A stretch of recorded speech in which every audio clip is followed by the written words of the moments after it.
Olá pessoal, meu nome é Marcelo Botelho, eu sou responsável pelo treinamento dos voluntários da Associação da Aramão. Eu vou fazer um pequeno tutorial aqui para auxiliar o pessoal que vai trabalhar no evento da Vivo e também outras pessoas aí que estão fabricando aí os dispositivos aí, auxiliando a associação. Eu vou começar com um exemplo aqui de um dispositivo do Enable, tá?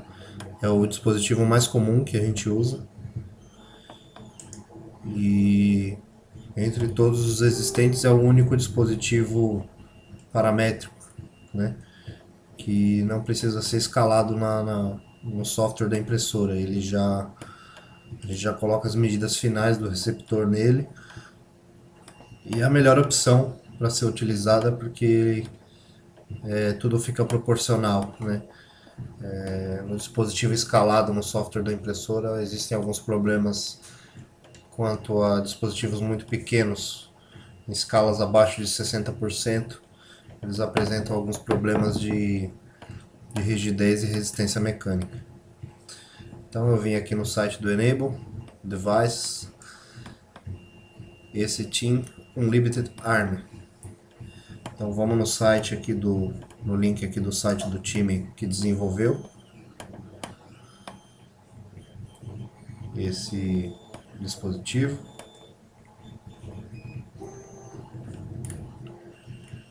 Aqui existem algumas explicações em inglês, né? As três medidas básicas que nós vamos precisar é o comprimento da mão, o comprimento do braço e a circunferência do bíceps. Eu já peguei algumas fotos que as pessoas costumam pegar o diâmetro do bíceps, né? Para você chegar na circunferência seria o perímetro. Então é 2 vezes π vezes diâmetro sobre 2, ou R, que é o raio. Aí você vai conseguir o perímetro do bíceps. Essas são as três medidas que a gente precisa. Então eu vou vir para esse link aqui, que é o link desse dispositivo no Thingiverse, que é um site de armazenamento de modelos 3D, né, para impressão 3D. Para você conseguir fazer a parametrização desse dispositivo, você precisa ter uma conta, né, no site do Thingiverse. Quem não tiver, você precisa entrar e criar uma conta, é coisa rápida. Então você vai abrir ele no Customizer. Não venham como todos os arquivos aqui do Thingiverse, as pessoas têm costume de baixar esse aqui, né? Não, não é para baixar esse arquivo. Só se você tiver o SCAD, mas pouca gente usa. Esse SCAD aqui foi o arquivo que os desenvolvedores, né, utilizaram para fazer. A gente tem que abrir aqui nesse Customizer. A gente vai cair numa outra janela, que é a janela de parametrização em si, né? Então aqui a gente vai fazer a modelagem através das medidas, né? Através dessas medidas que a gente vai colocar aqui, ele vai fazer uma série de cálculos e vai gerar um modelo 3D para a gente baixar posteriormente. Então, aqui nessa primeira aba aqui, como disse, é uma aba de preview. Então é uma pré-visualização do que está sendo gerado aqui com a medida que você colocou, né? Aqui a palma, aqui a parte do braço. Então conforme a gente vai mudando aqui, ele vai alterando o modelo 3D aqui. Essa aba não é muito importante, né? A importância dela é só para você visualizar se a medida que você está mudando aqui, ela está alterando o modelo lá. Aqui a gente tem left e right. Left é esquerdo e right é direito. Então se é o braço direito ou esquerdo, aí você tem que avaliar na foto que foi enviada no arquivo ou qualquer tipo de outra informação, né? Vou selecionar o braço esquerdo. Aliás, eu vou mudar para o braço direito para vocês verem que ele vai atualizar o modelo aqui para o lado direito. Ele vai inverter essa imagem aqui, né? Esperar ele calcular.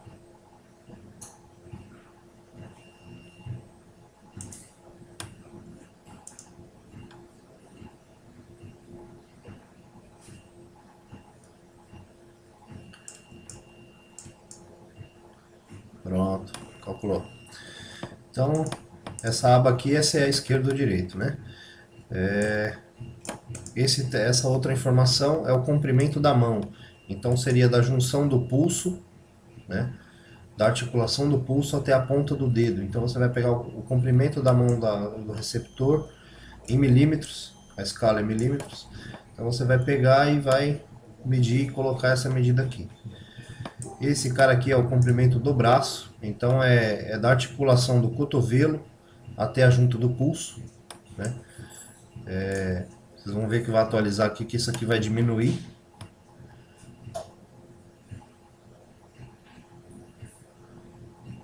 Olha lá, ele diminuiu. A circunferência do bíceps aqui não é diâmetro. Se você for tentar colocar diâmetro, você não vai conseguir, porque até um diâmetro de 164 é um belo de um braço, né? Então você não vai conseguir. Aqui é a circunferência. O ideal é que você peça que a foto venha com a fita abraçando o bíceps do receptor, para você conseguir ter a medida correta. Se possível, até a própria pessoa medir e passar essa informação para você, e não ir só pelas fotos. Pela informação da pessoa que tirou as medidas. Então, se não for possível, a pessoa pegou o diâmetro lá, por exemplo, a foto chapada, ela pegou o diâmetro do bíceps. Você vai pegar, fazer 2 vezes 3,1428, que é o π, que é o valor de π, vezes o raio, que é a metade do diâmetro do bíceps, ou diâmetro sobre 2. Você vai fazer essa conta em milímetros, todas as... o 2π não, mas o raio ou o diâmetro, você vai colocar em milímetros, aí você vai ter o valor aqui da circunferência do bíceps, que é o perímetro. Tá? Aí você vai colocar o valor. Esse cutoff length, para criança eu costumo trabalhar com 70 milímetros, e para adulto eu costumo trabalhar, adolescente, eu costumo trabalhar com 80. Uma medida boa aí é 75, 70, tá? Eu não costumo mudar muito porque eu vou mostrar a peça que esse cara aí, esse parâmetro faz diferença.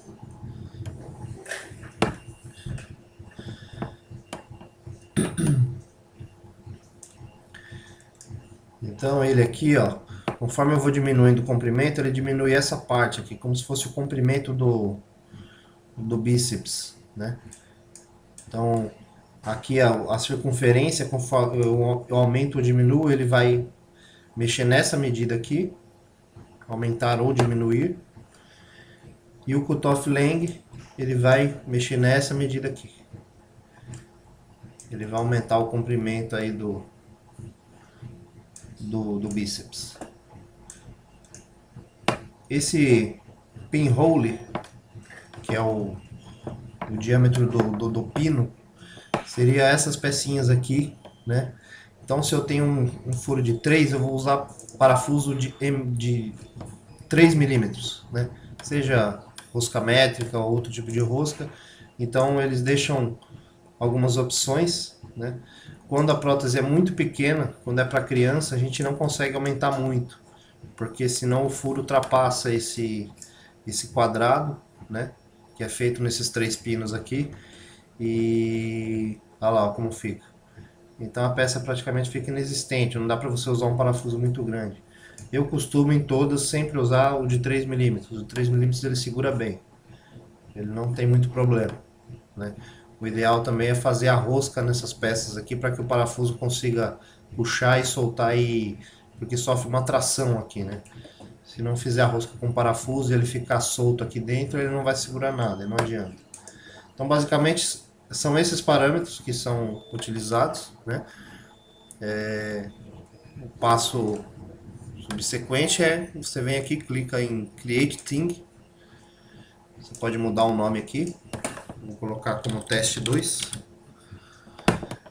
Eu tiro essa publicação, que eu não quero que apareça para outras pessoas, que esse modelo. Se eu quiser postar como se fosse no Facebook, eu deixo aqui ticado. Esse aqui eu tico, porque quando ele terminar de fazer os cálculos e criar o modelo 3D, ele vai enviar um e-mail para mim com o link do dispositivo novo que eu criei para mim poder baixar. Então eu venho aqui, ó, Create Thing. Ele vai dar uma pensadinha. Eu posso retornar ao customizador e fazer outras customizações para outros receptores, ou posso vir aqui para o meu armazenamento aí, vamos dizer assim, de customizações, né? Então esse último que eu fiz, ele está processando, né? Ele está fazendo aqui. Ele demora em média aí 10, 7, 8 minutos para terminar os cálculos e disponibilizar o download para você.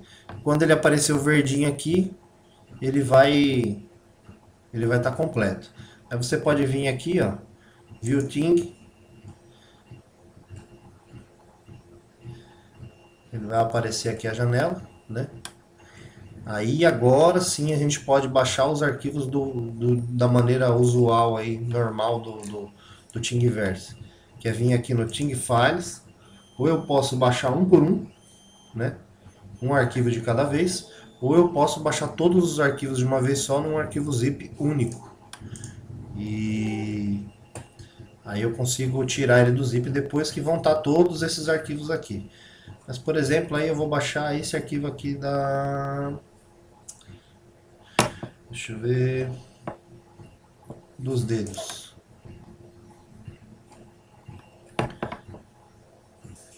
Então eu vou baixar. Enquanto ele não vai baixando, eu vou abrir aqui o meu fatiador, o Cura, né, que é mais uma coisa aí que eu vou passar para vocês, que é o passo seguinte a ser feito depois da parametrização, né? Você vai para o fatiador. Esse fatiador é o responsável de fazer os movimentos, de criar a programação da máquina, né? Vai ser as instruções da máquina. Ele vai informar para a máquina o que ela deve fazer para obter o modelo 3D que a gente quer. Então eu venho aqui em File, Load Model File, que é para abrir o modelo que eu quero, né? Deixa eu ver como é que é o nome aqui que eu salvei.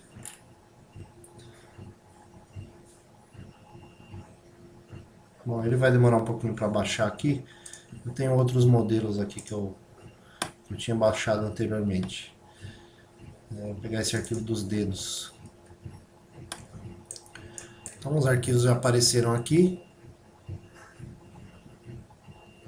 Vocês podem ver aí que a gente tem uma visualização, só que o programa não está feito, ele está sendo calculado. Essa barrinha aqui ela já mostra, né? Não é de costume, depois que você configurou o seu fatiador, de você ficar mudando ele, né? Mas depende muito da aplicação, do tipo de peça. Geralmente a gente muda somente a altura de camada, as paredes e o tipo de suporte que vai ser utilizado. Então aqui ele já me dá o tempo estimado que vai levar para fazer essa impressão, o peso do material gasto, né? A massa de material que vai ser gasta são 57 gramas. Então vamos lá, esse primeiro item aqui é a altura de camada. Então quanto menor essa altura for, mais bonita vai ficar a peça, só que mais vai demorar a minha impressão. Então eu estou com ponto 25 aqui, eu vou baixar para ponto 1.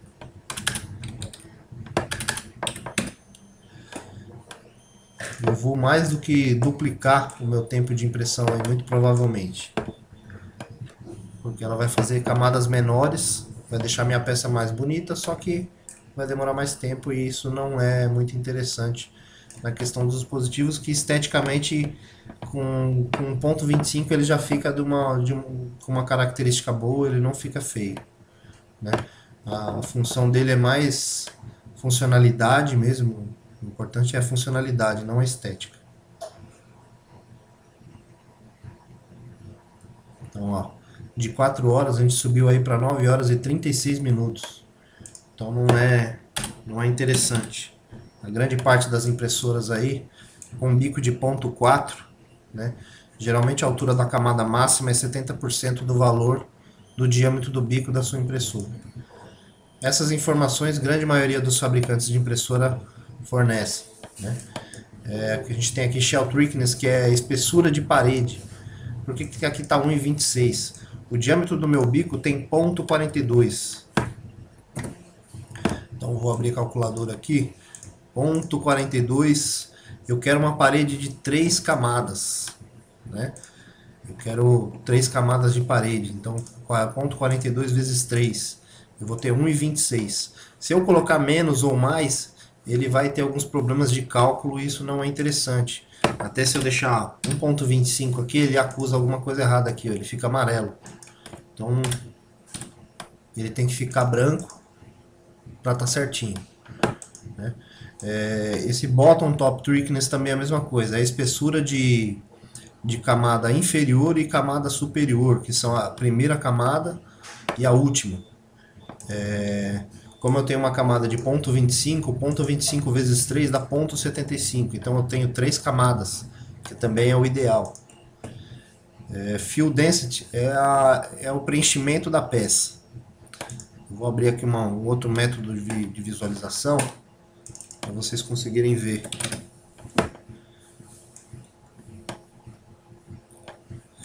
Esse preenchimento, ele não precisa ser sólido, tá? Por isso mesmo a porcentagem. Se ele fosse sólido, seria 100%. A gente gasta muito material para pouca mudança na estrutura mecânica, né? Para a resistência da peça. Então, se vocês verem aqui, ele fica todo traçadinho. Então, os 3 contornos aqui, ó, é a camada externa, uma camada verde e a segunda camada verde. São 3 espessuras de parede. Com essa configuração a peça já fica bem, ela fica bem resistente, né? Então, se vocês verem aqui, ó, o preenchimento, ele fica todo quadriculado, né? Então, preenchimento aí para os dispositivos com material de PLA, um preenchimento de 30% é o suficiente. Eu costumo trabalhar com 60%. Essa informação aqui, print speed, que é a velocidade geral aí da impressora, isso aí também é fornecido pelo fabricante da impressora. Normalmente todo mundo usa de 40 até 60. Existem algumas impressoras mais rápidas e outras mais lentas, depende muito da estrutura e do método de cinemática da impressora, então muda de uma para outra. Essa informação geralmente já vem com o fabricante. 185 graus Celsius é o diâmetro do bico para imprimir PLA. Cada pessoa usa cada fabricante de filamento recomenda uma temperatura diferente. Normalmente, antes de você fazer as impressões, você faz uma torre de calibração de temperatura. Então, eu costumo trabalhar com 190, 195 graus Celsius no bico. Temperatura da mesa é 60 graus. Às vezes, quando está muito frio, se o tempo está muito frio, eu coloco 65, para ela poder grudar na mesa um pouco melhor e não soltar durante a impressão, senão você perde a impressão.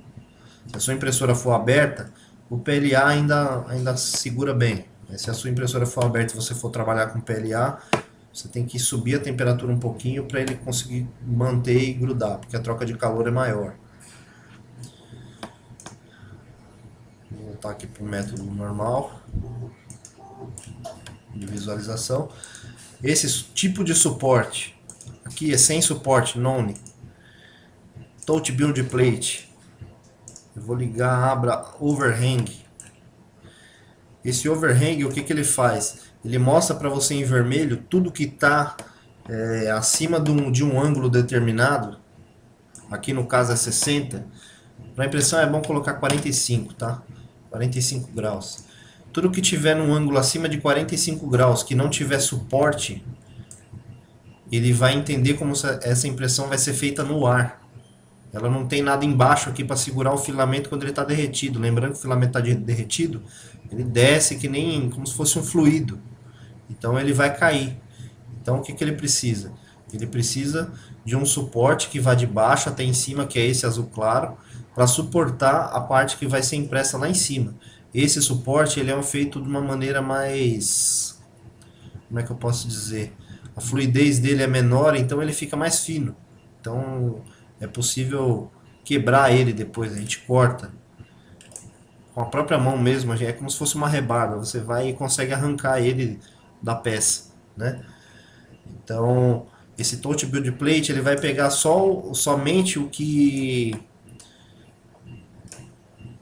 está exposto à mesa, vamos dizer assim. A mesa está aqui embaixo, a plataforma de impressão está aqui embaixo, então ele vai fazer só o que está aqui. Esse furo aqui, ó, se vocês verem, ele não fez suporte. Ah, mas por que ele não fez suporte? Porque tem coisa aqui embaixo. Ele não está diretamente para a mesa, né? Isso é importante no fato de... Eu vou mostrar na próxima peça o porquê desses dois tipos de suporte. Nesse caso aqui, é possível até trabalhar com esse touch build plate e fazer o furo assim, porque o furo é pequeno, né? Se o furo fosse grande, você precisa colocar nesse everywhere, porque aí ele precisa preencher também o furo, né? Ele vai fazer suporte em tudo isso aqui para a gente conseguir obter uma impressão com uma qualidade maior e o formato geométrico aí realmente ficar ideal para a gente conseguir fazer a montagem depois sem problemas. Esse raft é comum, eu recomendo todo mundo usar o raft. Ele gasta um pouquinho mais de material, mas ele ajuda, é como se fosse uma cama. A tradução de raft é cama. Ele faz uma cama de adesão, preenche um monte aqui embaixo na primeira camada, ele faz um monte de material aqui, ó, para aumentar a área de contato e consequentemente a adesão melhora, né? Com a mesa quente ele segura a peça embaixo. Quando a mesa esfria ele solta, não tem problema. A quantidade de material que você gasta é ínfima perto dos problemas que você pode ter se você não usar isso aqui. Tem gente que gosta de usar esse brim, mas o problema dele é que ele faz contorno em volta da peça e você perde muito tempo tirando rebarba depois. Eu não gosto. Eu prefiro usar o raft, tá? Na aba aqui dos filamentos, aqui é o diâmetro do filamento. Praticamente todo mundo hoje em dia está usando filamento de 1,75.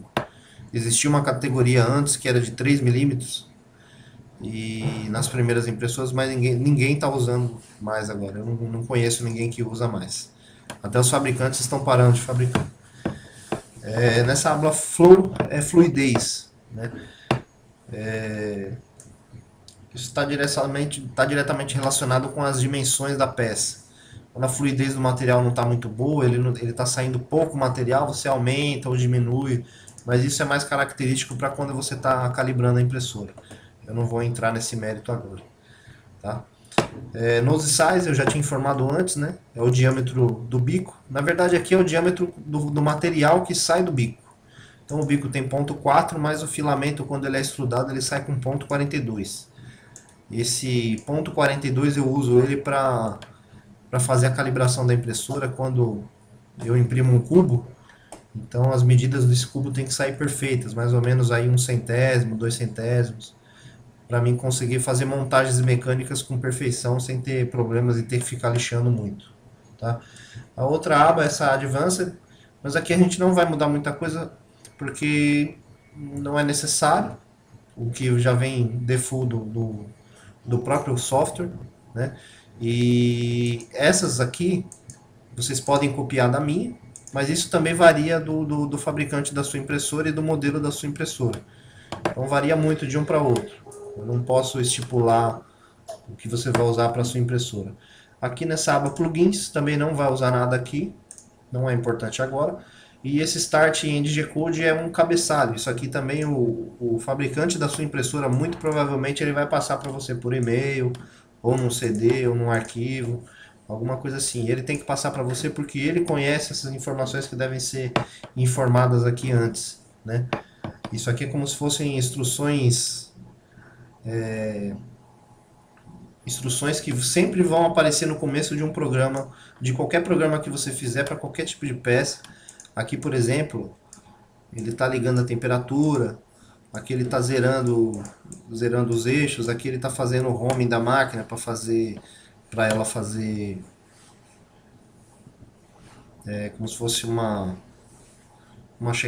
checagem de posição. Ela vai para uma certa posição e dizer que aquele lugar é o zero, esse tipo de coisa. Então isso aqui o fabricante vai dizer para vocês. Isso não é importante, tá? Após feito tudo isso, né, mudado essas questões aqui da impressão, vocês vão vir aqui File, Save G-Code. esperar terminar aqui, né? Ele calcular. Vou vir novamente, File, Save G-Code. Aí você vai salvar o seu arquivo. Vou salvar aqui na minha área de trabalho mesmo.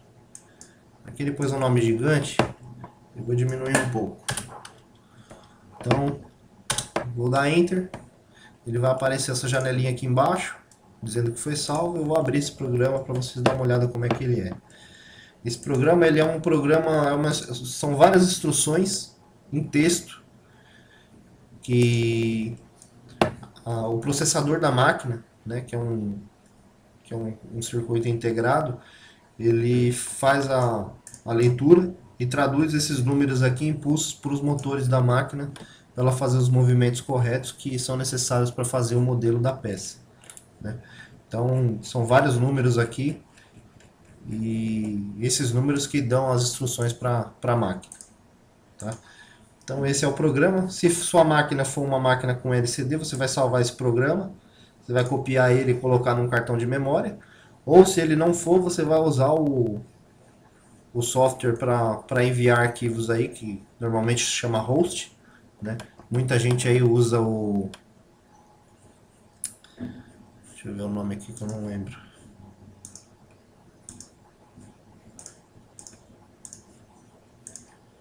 Esse aqui, ó. Muita gente usa esse repetir host, né? Você conecta sua impressora no computador pelo USB e, e ele faz o envio do programa para você para a máquina. Quando você não tem o, o SD card ou o LCD na máquina, certo? Vamos ver aqui. Eu vou fechar esse aqui, eu vou explicar aquela questão do suporte novamente.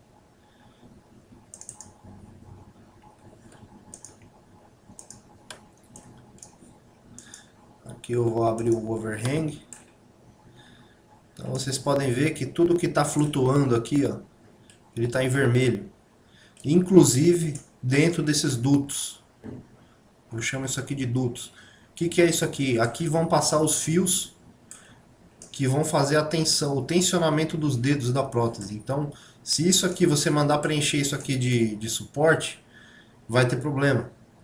Porque ele vai fazer o suporte aqui dentro e depois você não vai conseguir tirar. Porque não vai ter por onde sair. Às vezes a gente consegue salvar a peça colocando um pedaço de arame e tal, mas não é bom. Não use suporte everywhere aqui, ó. Vou mostrar aqui agora. Tudo que for azul claro aqui é suporte. Então você vai ver que ele vai tampar também lá dentro dos dutos. Isso não é bom. Quando for imprimir a palma ou outro tipo de peça que entre nessa condição, que tenha esses dutos, não utilize o suporte everywhere. Utilize o touch build plate, porque essas partes que estão escondidas da mesa, vamos dizer assim, ele não vai colocar.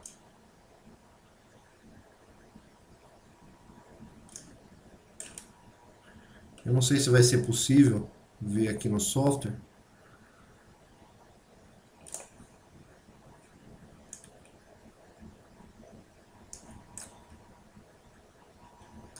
Mas o comum dele é ele preencher isso aqui. Já aconteceu algumas vezes. As pessoas perguntam para mim, mas o que eu faço agora?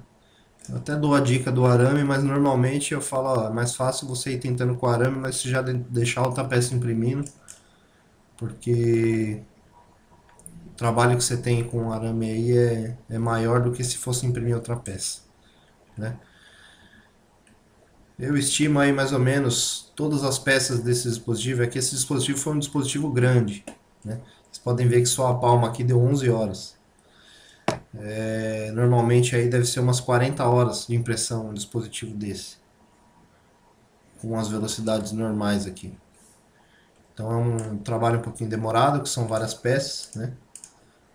Vocês podem ver aqui, ó, são 7 peças diferentes, e algumas são grandes também.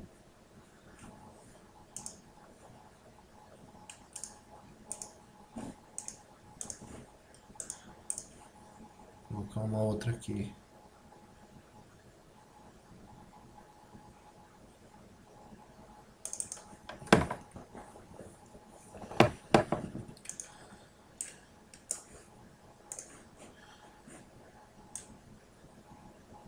eu estou fazendo a rotação do modelo.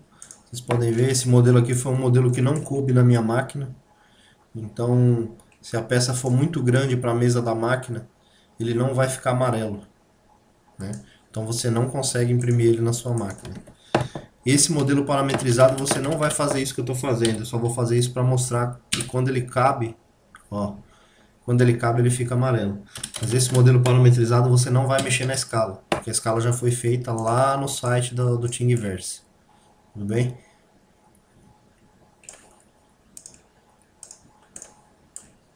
Bom, pessoal, basicamente é isso aí. Acho que a parte de impressão vai até aqui. Depois disso é só colocar o arquivo na impressora e esperar o dispositivo terminar de ser impresso, né? Peço que vocês, se vocês tiverem dúvida, eu estou no grupo do WhatsApp do evento da Vivo. Quem precisar é só falar com a Giane. Quem quiser colocar dúvidas aqui na descrição do vídeo, aliás, nos comentários, né? Eu posso responder aqui pelos comentários mesmo. Quem tiver alguma dúvida aí ou tiver alguma sugestão de acrescentar alguma coisa nesse tutorial, por favor me avise que, se for possível, eu farei. Beleza? Obrigado e boa sorte aí para todos que vão trabalhar no evento. Eu espero poder estar junto aí para estar auxiliando vocês também. Tchau, tchau.